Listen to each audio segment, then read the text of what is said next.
Mega El Niños could have inflamed Earth's most devastating extinction. Life was put to the ultimate test a quarter billion years ago as extinction events ravaged Earth's biosphere, leaving a mere handful of species to claw their way back to survival. This great dying, quote unquote, appears to have been driven by a complex series of incidents, with a new study finding prolonged intense climate fluctuations not unlike modern El Ninos almost undoubtedly made a bad situation a lot worse. And using proxies to gauge fluctuations in seawater temperatures and updated climate modeling, an international team led by China University of Geosciences geologist Yadong Sung developed simulations for the ebb and flow of oceanic and atmospheric currents some 250 million years ago. Life diversified in the eons leading up to the catastrophic extinctions that saw the Permian give way to the first stage of the dinosaurs, the Triassic. A single global ocean surrounded an amalgamation of the continents, creating a dry interior edged by cool coastal waters. Conifers thickened into forests as the four-legged ancestors of modern mammals, birds, and reptiles scurried beneath their branches, and things were fine until they were not. Of those burgeoning families of tetrapods, as few as 10% could go on to found future generations. Millions of years later, ocean species began to vanish one by one until a mere 1 in 5 remained. Never has the world since seen the likes of such a loss of life, prompting researchers to ask why this particular period was so toxic. An immense layer of igneous rock in what is now Siberia points to an extensive period of volcanic activity spanning the Permian Triassic boundary 252 million years ago that is too coincidental to ignore. So it could have been due to volcanic activity.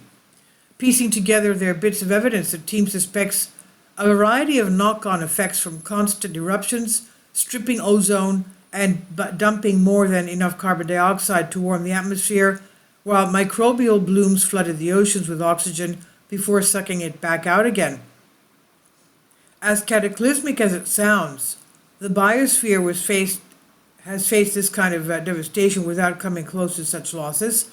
Many of the most robust species adapt to otherwise inhospitable shifts in conditions by moving towards the poles, for instance, or finding new sources of shelter and water.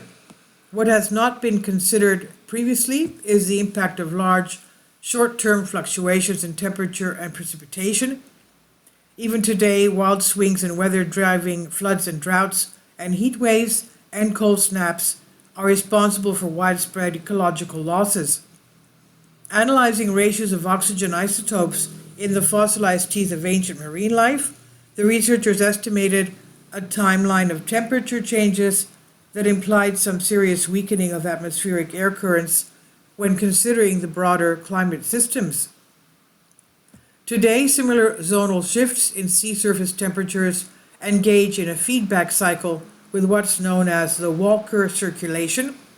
Without its usual strength, this rotation of air relents, changing the distribution of surface waters across the Pacific to send warm, moist air east to South America and desiccated air west to dry out Australia and Indonesia. These El Nino events are problematic to say the least, despite persisting for just a year or two. Comparable changes at the end of the Permian could have seen mega El Nino periods that did not just last longer but were far more intense. Confronted with the highs and lows of droughts and floods as well as heat and milder conditions, species that may have tolerated intense climate shifts could have instead struggled to adapt, compounding the rate of extinctions. And though the models imply climate oscillations, the researchers would need to uncover more direct evidence of fluctuation conditions in the geological record to be truly confident that they were onto something. The findings could put our modern climate crisis into new light, however, with predictions of modern El Nino events becoming stronger and more frequent, potentially impacting a variety of ecosystems around the globe. Life eventually bloomed again after the Great Dying, Still, if the climate record is anything to go by, it is a stark reminder that all species have their limits. The research was published in Science magazine. This is by Mike McRae on Science Alert. Please leave your comments and thank you for your support. Finally, support my Patreon account. The daily posts are 5 videos daily, and they are totally different from what I have on my YouTube channel.